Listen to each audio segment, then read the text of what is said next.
Axiome d'Archimède, du nom de l'immense mathématicien de l'Antiquité, le plus grand avec Euclide, 2e siècle avant Jésus-Christ, qui a travaillé sur les calculs d'air et de volume. C'est un travail absolument immense. J'ai déjà parlé d'Archimède dans un autre chapitre. Quel que soit alpha appartenant à R, il existe n appartenant à n, tel que alpha soit inférieur à n, parce qu'en fait, on va l'écrire comme ça. Démonstration, x est un représentant de alpha, c'est une suite de Cauchy donc bornée, donc il existe a égale p sur q appartenant à q+, tel que l'on est ça. D'accord? Donc comme p sur q est inférieur ou égal à p, ça nous donne ça, quel que soit n appartenant à n, et donc p moins xn, qui va être supérieur à 0 quel que soit n, et donc p plus 1 moins xn supérieur à 1 quel que soit n, ce qui fait que p plus 1, la classe de p plus 1 est supérieure à la classe de x, et donc que x est inférieur à n égale p plus 1. R est archimédien. Si a et b appartiennent à R et a est positif, il existe p tel que p fois a est supérieur à b. Si b est égal à 0, on prend p égale 1, c'est évident, parce que 1 fois a est égal à a supérieur à 0 égale b. Et si b est négatif, on prend p égale 1, parce que là aussi, 1 fois a égale a positif, donc supérieur à b. Supposons b positif. On applique l'axiome d'Archimède à alpha égale b sur a, pardon. Il existe p appartenant à n, tel que b sur a inférieur à p. On multiplie par a qui est positif et on obtient le résultat. Alpha bêta appartenant à R et alpha inférieur à bêta, alors il existe a appartenant à q entre les deux. Démonstration. Donc x, y des représentants de alpha bêta, bêta moins alpha qui est positif, donc il existe a et n1 tel que yn moins xn supérieur à a, quel que soit n supérieur ou égal à 1. Question de Cauchy, donc pour chacune il existe un n tel que, etc. Et donc on prend le sud des deux n, et puis on a il existe n2 tel que ça implique ça et ça en même temps. Et on prend n égale sud de n1 n2. On fixe p supérieur ou égal à n, et on pose a égale xp plus yp sur 2 qui appartient à q, puisque xp et yp appartiennent à q. P supérieur ou égal à n1, ben, ça va impliquer ça. Et donc yp va être supérieur à a plus xp, donc a va être supérieur, a qui est égal à ça, va être supérieur à 2xp plus a sur 2, si bien que a moins xn, qui va être supérieur à ça moins ça, est égal à ça. Mais comme xp moins xn est inférieur à a sur 3, xp moins xn est supérieur à moins a sur 3, donc ça va être supérieur à a sur 2 moins a sur 3 égale a sur 6. A égale xp plus yp sur 2, mais, alors c'est toujours la même chose, xp est inférieur à yp moins a, donc a va être inférieur à 2yp moins a sur 2, si bien que yn moins a va être supérieur à yn moins yp plus a sur 2, mais comme yn moins yp en valeur absolue est inférieur à a sur 3, on sait que moins a sur 3 est inférieur à yn moins yp, donc ça veut dire que yn moins yp est supérieur à moins a sur 3. Donc tout ça, ça va donner ça. Et donc finalement, alors j'ai ça, quel que soit n supérieur ou égal à n, ce qui veut dire que a est supérieur à alpha. J'ai ça, quel que soit n supérieur ou égal à n, donc ça veut dire bêta est supérieur à a. Et donc j'ai ça, voilà. Nombres irrationnels, ce sont les réels qui n'appartiennent pas à Q. On a vu en début de chapitre qu'il en existe. Leur ensemble, c'est R moins Q. Et si alpha est irrationnel et que Q est rationnel, alpha plus Q est irrationnel. Sinon, alpha plus Q serait égal à Q' appartenant à Q, et alpha serait alors égal à Q' moins Q qui appartient à Q, alors qu'il est irrationnel. Donc, alpha plus Q est irrationnel. Propriété, si alpha, bêta appartiennent à R et que alpha est inférieur à bêta, il existe une infinité de nombres rationnels entre alpha et bêta. Démonstration, on sait déjà qu'il en existe un. En remplaçant alpha par a, on va trouver aussi un rationnel entre a et bêta. Et donc on va se retrouver avec ça, et on pose Cn égale a plus b moins a sur n, qui appartient à Q parce que a et b appartiennent à Q. Et on va choisir n supérieur ou égal à 2. Donc on va se retrouver en fait avec ça. Et donc avec ça, on remarque que les Cn sont évidemment 2 à 2 distinctes, parce que si on écrit que a plus b moins a sur n égale a plus b moins a sur k, on va trouver facilement que n est égal à k. Donc, on en a une infinité. Alpha et bêta appartenant à R, alpha inférieur à bêta, alors il existe un irrationnel entre alpha et bêta. On sait qu'il y a des irrationnels, soit gamma l'un d'eux, hein, donc on sait qu'il y a des irrationnels, hein, c'était la suite qu'on avait prise au début du chapitre. Hein. Alpha est inférieur à bêta, donc alpha moins gamma est inférieur à bêta moins gamma, et on sait qu'il existe Q entre les deux. D'accord ? Q appartenant à Q. À ce moment-là, alpha va être inférieur à Q plus gamma, inférieur à bêta. Plus gamma, c'est un nombre irrationnel, parce que Q est rationnel et gamma est irrationnel.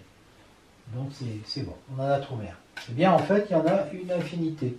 Donc on sait qu'il y a A appartenant à Q entre alpha et bêta. On sait qu'on peut trouver un irrationnel entre A et bêta d'après ce qu'on a dit. Et donc on se retrouve avec ça. On fait pareil. On prend Cn égale A plus B moins A sur N. Donc là, on a affaire à un irrationnel parce que B moins A est irrationnel parce que B est irrationnel. Donc B moins A est irrationnel. Divisé par N, il va être irrationnel encore parce que s'il ne l'était pas, on aurait ça et donc on aurait B égale Q fois N plus A qui serait rationnel. Donc B moins A sur N, c'est un irrationnel, plus un rationnel, c'est un irrationnel. D'accord ? Donc on a Cn qui est irrationnel.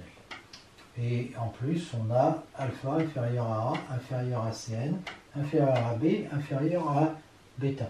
Les Cn sont deux A2 distincts pour les mêmes raisons, et donc on en a trouvé une infinité. Quel que soit l'alpha appartenant à R, il existe un unique n appartenant à Z, tel que n inférieur ou égal à alpha, inférieur à n plus 1. Démonstration par l'action d'Archimède, on sait qu'il existe n appartenant à n, tel que valeur absolue de alpha soit inférieure à n. Donc, c'est-à-dire ça. L'ensemble E des antirelatifs vérifiant P inférieur ou égal à alpha est non vide, puisque moins n appartient à E, majoré par n, donc il a un plus grand élément P, ce qui veut dire que P plus 1, lui, va être supérieur à alpha, et donc on a ça. Si on prend maintenant Q appartenant à Z, ben, s'il est inférieur à P, Q plus 1 va être inférieur ou égal à P, va être inférieur ou égal à alpha, donc ça ne convient pas. Et si Q est supérieur à P, évidemment, Q est supérieur ou égal à P plus 1, et donc on va se retrouver avec ça, ça ne convient pas non plus. On a l'unicité. En fait, l'unicité provient qu'il y a un unique plus grand élément de P qui vérifie ça. Voilà. Partir entière d'un nombre réel alpha, c'est l'unique entier relatif, on l'a vu précédemment, grand N, qui vérifie ça. Une notation comme ça. R est un R espace vectoriel sur lequel on a une norme, c'est la valeur absolue. Ça fait de lui un espace vectoriel normé dont la topologie est engendrée par les boules de centre A et de rayon R. C'est-à-dire ça. A appartient à R et R est un réel strictement positif. U, une partie de R, est un ouvert, ça s'écrit comme ça, si et seulement si, quel que soit appartenant à U, il existe ça, tel que la boule de centre A de rayon R soit inclus dans U. Démonstration, on a affaire à un corps, donc à un R espace vectoriel. La norme, c'est toutes les propriétés de la valeur absolue. Propriété, Q et R moins Q, c'est-à-dire l'ensemble des rationnels, l'ensemble des irrationnels sont denses dans R. Soit X appartenant à R, un réel strictement positif, il existe un rationnel Q et un irrationnel I, qui sont entre x et x plus r. Donc la boule de centre x et de rayon r, inter q est non vide, inter r moins q est non vide, tout le résultat. Suite de réels, donc on va redéfinir la notion de bornée de Cauchy convergente parce que maintenant on est dans R, on n'est plus dans Q. Donc soit une suite, elle est bornée si et seulement s'il existera, et là on va dire un réel strictement positif au lieu de dire un rationnel, vérifiant ça. Ce qui revient à dire que ça, alors ça c'est... On peut remplacer le inférieur ou égal par le inférieur. C'est facile à vérifier. X est une suite de Cauchy, si et seulement si, quel que soit epsilon, là aussi réel strictement positif. Et il existe n, tel que l'on met ça, qui implique ça. Et la convergence, ben là c'est pareil. Il existe n, tel que ça. Alors là-dedans, on peut remplacer le supérieur ou égal par supérieur, le inférieur par inférieur ou égal, évident à faire, à prouver. Bon, bah, on a suite de Cauchy implique bornée, convergente implique Cauchy. Bon, bah, ça, c'est des démonstrations classiques, hein, c'est les mêmes que celles qu'on a faites dans Q, donc je ne les refais pas. Tout de suite, de Cauchy, alors au sens de Cauchy dans Q, c'est-à-dire au sens de la définition qu'on avait donnée, hein, avec le epsilon qui appartenait à Q, etc. De nombre rationnel est convergente dans R et sa limite, alors convergente dans R, pas forcément dans Q, hein, sa limite quand elle vérifie, eh bien en fait, elle c'est la classe de cette suite, hein, au sens de toute la construction qu'on a faite précédemment. Démonstration. Quel que soit epsilon appartenant à Q plus étoile, on sait qu'il existe n, tel que np supérieur ou égal à n, implique ça. Ça, c'était la définition des suites de Cauchy dans l'ensemble qu'on avait appelé C. D'accord? Et donc, on va avoir ça. Alors, on fixe P maintenant. Donc, xp moins epsilon appartient à Q, xp plus epsilon aussi. Alors ça, c'est, vous savez, quand on plonge, c'est la classe de xp moins epsilon. Ça, c'est la classe de xp plus epsilon. D'accord? Parce que ça, c'est fixé, et ça, c'est quel que soit n supérieur ou égal à n. Donc, on peut passer à la classe. Hein. Et donc, ça nous fait ça. Okay? Et ça donc c'est fixe. Hein. Ça nous fait donc ça. Et ça nous donne ça. D'accord? Là, il n'y a rien de... sauf que c'est inférieur ou égal. Voilà. Et donc, ça va s'écrire, en fait, parce que comme ça, c'est un rationnel, au lieu d'écrire classe de xp ou i de xp, on va écrire xp tout court. Hein. Et ça, on va l'écrire aussi epsilon. Et ça, c'est vrai, quel que soit P supérieur ou égal à N, parce que je l'avais fixé. Mais maintenant, je prends n'importe qui, supérieur ou égal à N, j'ai le droit, il n'y a plus de Xn là, qui traîne. D'accord? Donc j'ai ça, inférieur ou égal à epsilon, quel que soit P. Et donc ça implique bien que la limite de la suite Xn, hein, c'est le réel X. D'accord? Voilà. Et donc... la suite est convergente dans R, hein, mais, je le redis, elle n'est pas nécessairement, on l'a vu en début de chapitre, convergente dans Q, mais elle est convergente dans R.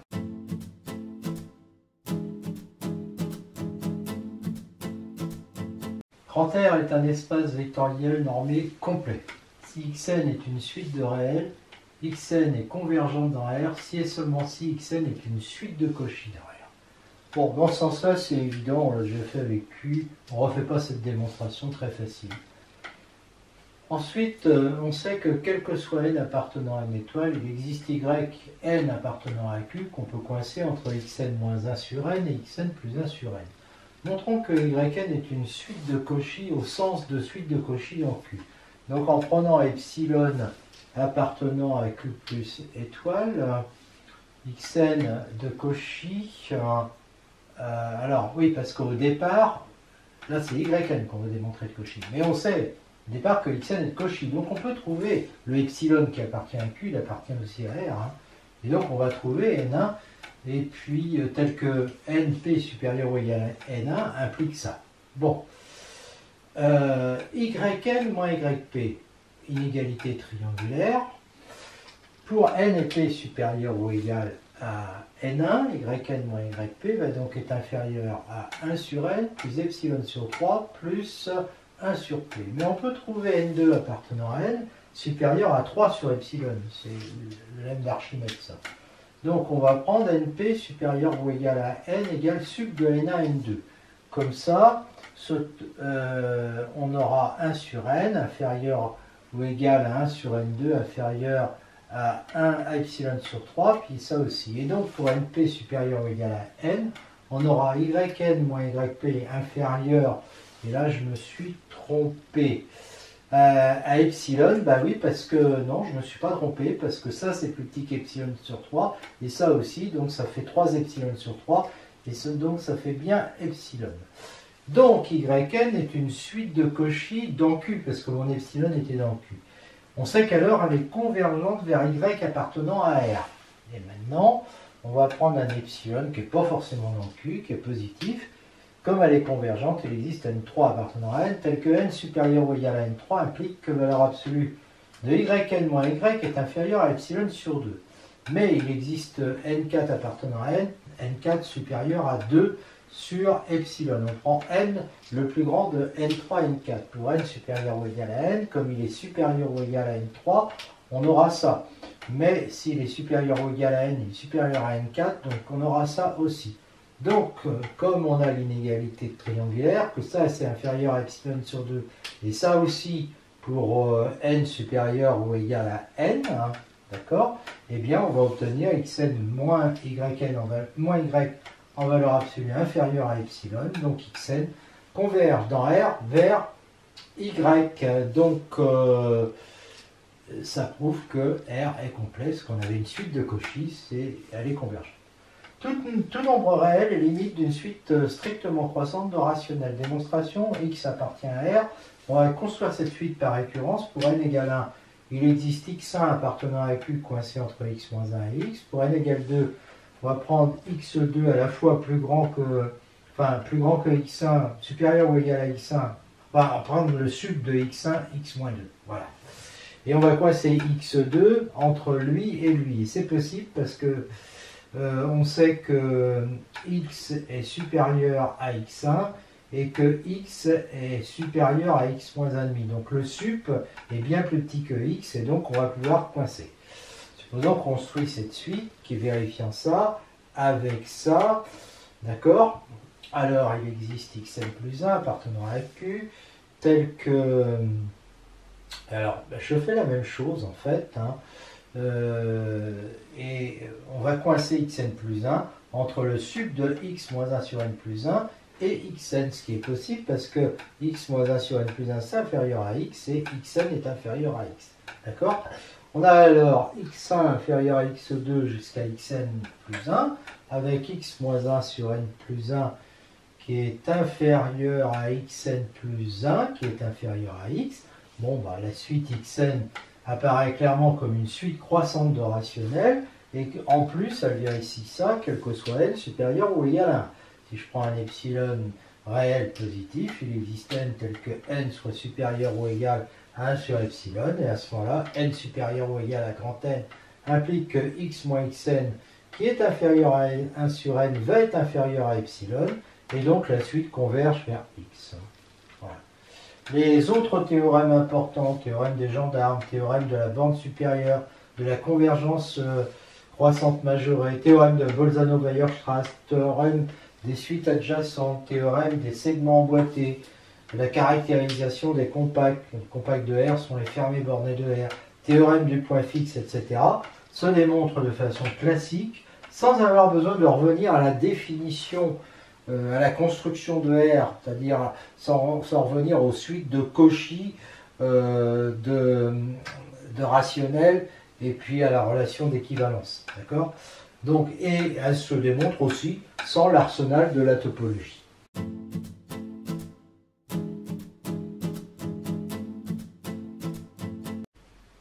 Voyons maintenant le développement décimal d'un nombre réel. Le développement décimal, c'est connu, hein, c'est comme quand on écrit racine de 2 à peu près égale à 1,414, puis ensuite on sait qu'il y a une infinité de chiffres après les virgules. Quel que soit x appartenant à R et n appartenant à n, ça c'est un lemme, il existe un unique Pn appartenant à Z vérifiant cet encadrement. Ce qui équivaut à dire qu'il existe Pn appartenant à Z, hein, tel que Pn fois 10 puissance moins n est inférieur ou égal à x, est inférieur à 1 plus Pn multiplié par 10 puissance moins n. Alors comme ça a déjà été démontré, on a donc démontré ça. On remarque que 10 puissance n a été déjà défini dans n et 10 puissance moins n a été défini dans q. Théorème, quel que soit x appartenant à R, il existe une unique suite xn vérifiant x0 appartient à z.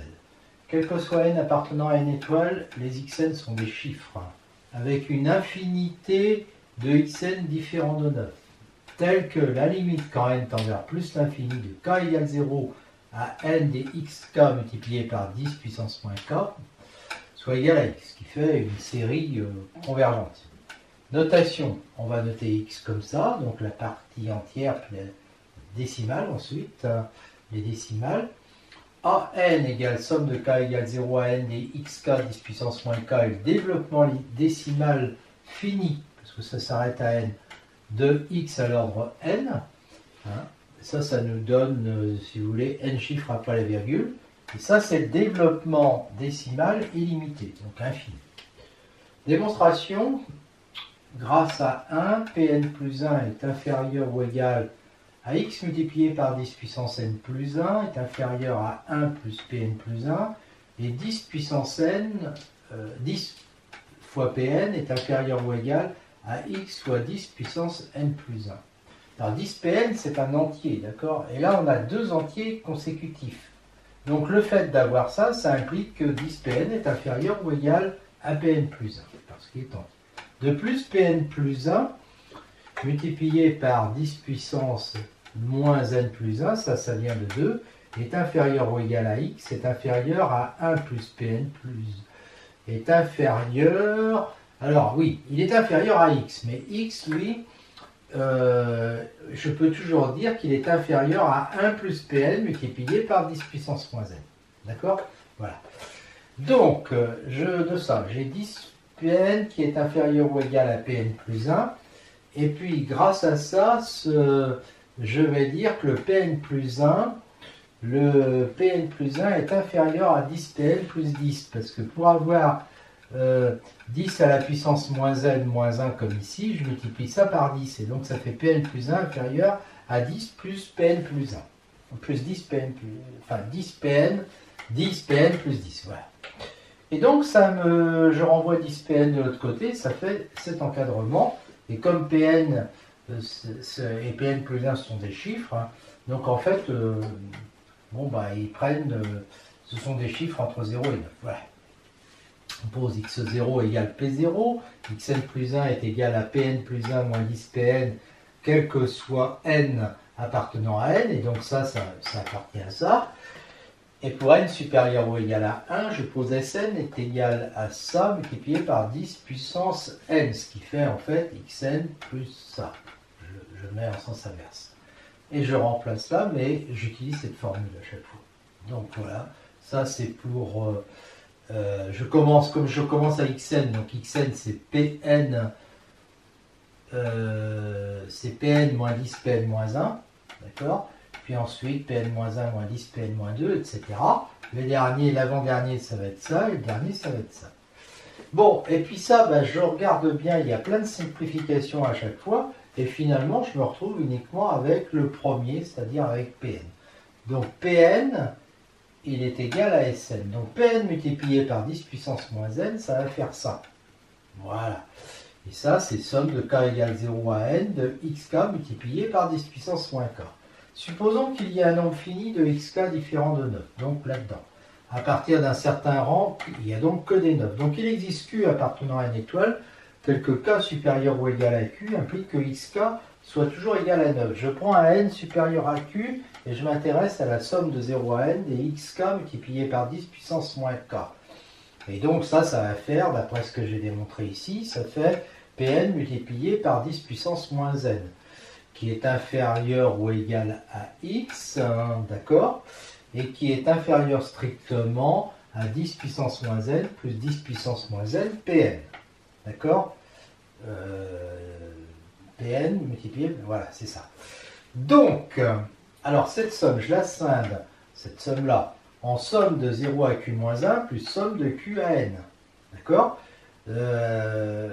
qui va donc être inférieur ou égal à x et qui va être inférieur à 10 puissance moins n plus, et mon Pn multiplié par 10 puissance moins n, et qui me donne ça, qui va me faire la somme de 0 à q moins 1 plus la somme de q à n. Voilà.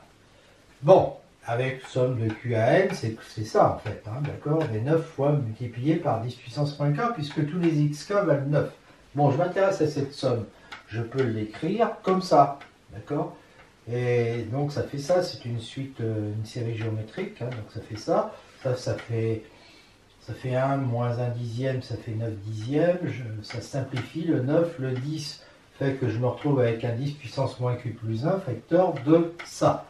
Et ça fait 10 puissance 1 moins q moins, et puis là je vois qu'il y a une simplification, 10 puissance moins n. Et quand n tend vers plus l'infini, q est fixé, ça tend vers 10 puissance 1 moins q. Et donc maintenant, je passe à la limite quand n tend vers plus l'infini, dans petit 3 qui est ici. Donc ce truc-là, ça ne bouge pas. Ça tend vers 10 puissance 1 moins q. Ça ne bouge pas. Ça tend vers 0. Ça bouge pas. Ça tend vers 10 puissance 1 moins q. Et ben, donc j'obtiens que x va être compris entre la somme de 0 à q-1 plus 10 puissance 1 moins q et pareil, et somme de 0 à q-1 plus 10 puissance 1 moins q. Donc en fait, j'obtiens que x est égal à ça. Et ça fait quoi?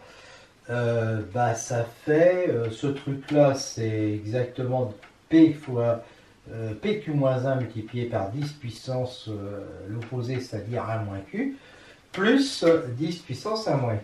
Et donc ça fait, je factorise 10 puissance 1 moins q, les facteurs de 1 plus pq-1. Mais c'est contraire à ce que j'ai écrit dans 2, parce que dans 2, si je prends l'ordre 1 moins q, j'obtiens que x est inférieur à 1 plus p q-1, par contre l'ordre q-1, et puis là, q-1, ça fait moins q plus 1. Donc en fait, j'obtiens ça. Et je ne peux pas avoir x inférieur ou égal à ça, puis, je sais plus, x égal à ça, puis en même temps inférieur à lui-même. Il ne peut pas être inférieur à lui-même.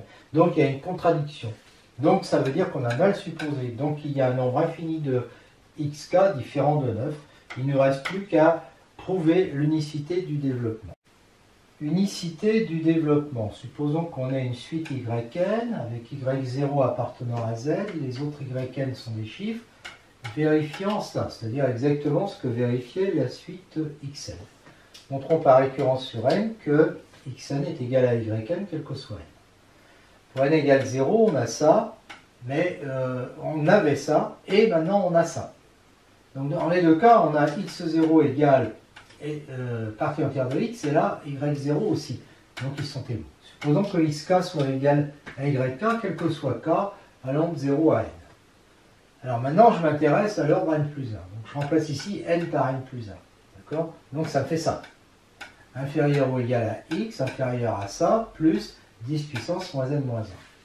Mais ça, c'est égal à ça, puisque tous les xk entre 0 et n sont égaux aux yk. Donc ça fait pn multiplié par 10 puissance moins n. Donc j'obtiens ça. D'accord? Et en multipliant par 10 puissance n plus 1, j'obtiens ça. Et comme les pn et les yn sont des entiers, j'obtiens que 10pn plus yn plus 1 est donc égal à la partie entière de ça, qui était égale à pn plus 1, qui était égal à 10pn plus xn plus 1. Donc yn plus 1 égale xn plus 1, et par récurrence, par le théorème de récurrence, xn est toujours égal à yn, quel que soit n appartenant à n de l'unicité. On a vu d'autre part en 1, 2, 3 qu'on avait ça. D'accord? Ça fait un plus 10 puissance moins n. La suite un est croissante parce que tous les chiffres sont positifs, majorée par x, donc convergente, de limite alpha. Et ça nous dit que ça tend vers alpha, ça aussi, ça tend vers 0. Donc on a x égale alpha.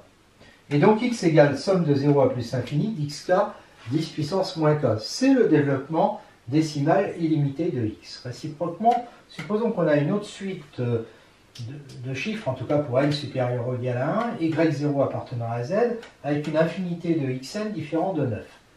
La série, ici, toujours la même chose, est convergente, car positive, inférieure ou égale à celle-là, qui est convergente. Supposons qu'elle converge vers x. Alors, en fait, ce n'est pas tout à fait elle qui converge vers x, mais supposons que x0 plus y0 plus celle-là, c'est-à-dire supposons que la somme des yk de 0 à plus l'infini, 10 puissance moins k, bien sûr, soit égale à x. Voilà. Alors, évidemment, comme c'est une série positive, somme de ça est inférieure ou égale à x, quel que soit n supérieur ou égal à 0. Et de plus, x va être égal à ça plus ça. Mais ce truc-là, c'est inférieur à ça. Pourquoi? Parce qu'il y a une infinité de yn différents de 9. Donc c'est inférieur strictement. Et ce truc-là, c'est facile à calculer, ça fait ça. Et donc ça fait ça. Et donc j'obtiens comme ça que x est strictement inférieur à la somme de 0 à n plus, et ça va me faire 10 puissance moins n. En fait, j'obtiens donc ça, quel que soit n appartenant à n. Et là, j'applique le 3 que j'ai vu avant, après le 3, tous les yn est égal à xn, quel que soit n appartenant à n. La conclusion générale, c'est que chaque x a un développement décimal infini qui est unique avec les conditions de l'énoncé. D'accord.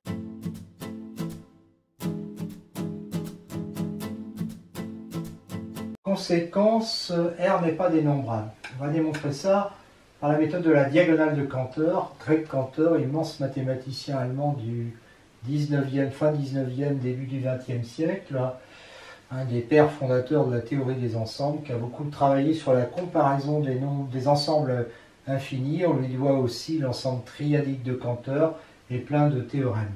Un très très grand mathématicien. Si R est dénombrable, comme Q est inclus dans R, R est infiniment dénombrable, donc en bijection avec N, et R peut s'écrire comme l'ensemble des Xn égale phi de N, N appartenant à N. Chaque Xn a son développement décimal illimité, que j'écris comme ça, d'accord? Et bon, bah, ça, on a vu qu'on avait le droit de considérer ça, parce que ça c'est une somme, c'est une série qui est convergente, hein, parce que les chiffres sont entre 0 et 9. Construit la suite yn par yn égale 0 si xn est différent de 0, yn égale 1 si xn, c'est pour ça qu'on parle de diagonale, hein, est égal à 0. Tout ça pour que yn ne soit jamais égal à xn. Et on considère le réel y égale ça. Donc là-dedans, comme il y a une infinité de y différents de 9, puisqu'ils sont tous en fait différents de 9, eh bien, donc on considère ça. Et donc, quel que soit n appartenant à n, là on a le développement décimal illimité de y. Il faut bien comprendre, c'est une série convergente, ça. Converge vers y. Et donc c'est son développement décimal illimité.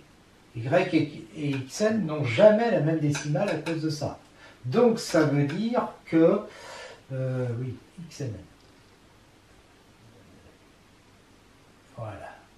Donc ça veut dire que y est toujours différent de xn, quel que soit n appartenant à n.